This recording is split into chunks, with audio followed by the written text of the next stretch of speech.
عندك ضعف انتصاب؟ هيدا الفيديو لإلك. معكم دكتور فؤاد خوري، أخصائي مسالك بولية وأعضاء تناسلية. واليوم رح نحكي موضوع البعض بيخجل يحكي فيه، اللي هو ضعف الانتصاب.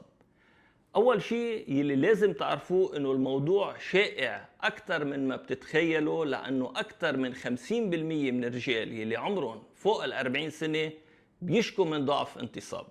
فإذا عمرك فوق 40 أو عندكم شريك فوق 40 سنة، هيدا الفيديو لإلكن. خليكم معنا، ما تنسوا تعملوا سبسكرايب وتابعوا الفيديو للآخر لما تروحوا عليكم أي معلومات. حنحكي بملخص شو أبرز أسباب الانتصاب وشو أحدث علاجاتها، ورح نحكي الاشياء بجرأة مع بسمة ومستندة على أحدث دراسات العلمية. شو هو ضعف الانتصاب؟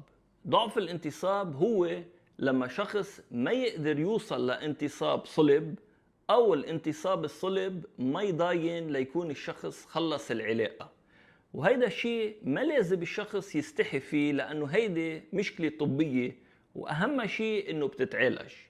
هلأ طبعا إذا الشغلة ثاقبت مرة أو مرتين ممكن الشخص يغض النظر عنها، ولكن إذا الموضوع عم يستمر لبعض الأشهر ما تترددوا تستشيروا طبيب، خاصة إنه الموضوع يعالج بنجاح عالي. شو أبرز أسباب ضعف الانتصاب؟ أول سبب هو إذا الشخص عنده مشكلة بالشرايين أو ميتابوليك، يعني مشاكل بالقلب، مشاكل ضغط وكوليسترول. هودي كلهم ممكن يسببوا بكلوتس أو انسداد بشرايين الدم وبيأثروا بشكل سلبي على الانتصاب. أكيد ما رح ننسى السكري اللي هو بيأثر على الشرايين وكمان بيأثر على الأعصاب.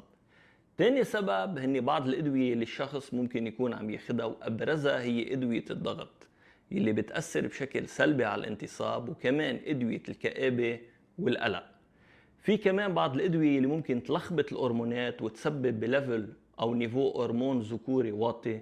هودي كلهم اشياء بأثروا على الانتصاب بشكل سلبي. ثالث شغلة هي الحالة النفسية. إذا الشخص عنده كآبة أو عنده ستريس أو قلق كتير، هودي كلها اشياء بتأثر على الانتصاب بشكل سلبي.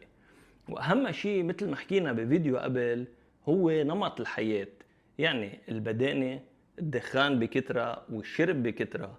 هودي كلهم اشياء بيأثروا على الانتصاب. والحركة الخمولة، يعني اذا الشخص ما عم يعمل حركة او ما بيعمل رياضة، هذا كله اشياء بيأثر بشكل سلبي. 3 حقائق وخرافات بهمني تعرفون مليح.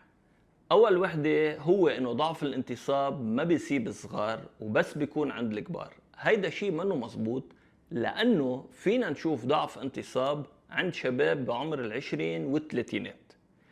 تاني سبب كتير مهم هو انه الشغلة براسي او المشكلة نفسية. طبعا اذا صارت مرة او 2 ممكن يكون الموضوع نفسي، ولكن اذا الموضوع عم يتكرر ما فينا نقول انه الموضوع نفسي الا ما نكون تأكدنا انه ما في مشكلة عضوية. وثالث شغلة اللي هي كتير مهمة، في ناس بفكروا انه الدواء اللي بناخده لنحسن الانتصاب هو دواء سحري، وهذا شيء منه مزبوط. لو اخذنا دواء ما حيصير انتصاب من دون إثارة جنسية مزبوطة. الدواء ما بيعمل انتصاب من دون إثارة أو stimulation. أهم شيء إنه ضعف الانتصاب له علاج، ونسبة نجاح العلاج عالية إذا السبب تحدد مزبوط. أول شيء في عنا الحبوب يلي الشخص ممكن ياخدها ليحسن الانتصاب، ورح نعمل فيديو مفصل عن كل الحبوب اللي بتنعطى لضعف الانتصاب، شو ممكن تحسن وشو أعراضها الجانبية. في كمان الحقن اللي بتنعمل، وكمان في تحميل ممكن الشخص يستعملها، هن تحميل صغيرة بتنحط بقلب مجرى البول. في كمان جهاز الفاكيوم يلي حكينا عنه بفيديو قبل، والرينج ممكن يستعملوا ببعض الحالات ليحسنوا الانتصاب.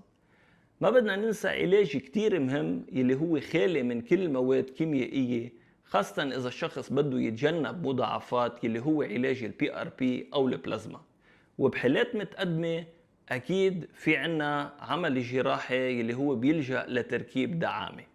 ما بدنا ننسى نمط الحياة يلي هو اللايف ستايل موديفيكيشن، إنه طبعا تخفيف الوزن، سبور أو حركة زايدة، وكمان نخفف دخان أو نوقف دخان. هودي كلهم إشياء بيساعدوا الدورة الدموية وبنشطوا الانتصاب.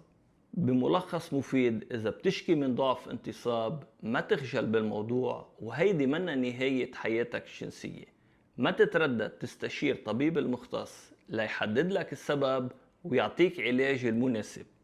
إن شاء الله يكون عجبكم الفيديو، وما تنسوا تعملوا سبسكرايب لما تروحوا عليكم أي معلومات متعلقة بحياتكم الجنسية. فيكم كمان تتابعونا على قنوات السوشيال ميديا تشانلز تبعنا، وإذا بهمكن أونلاين كونسلتيشن فيكن تتواصلوا معنا بواسطة الويب سايت.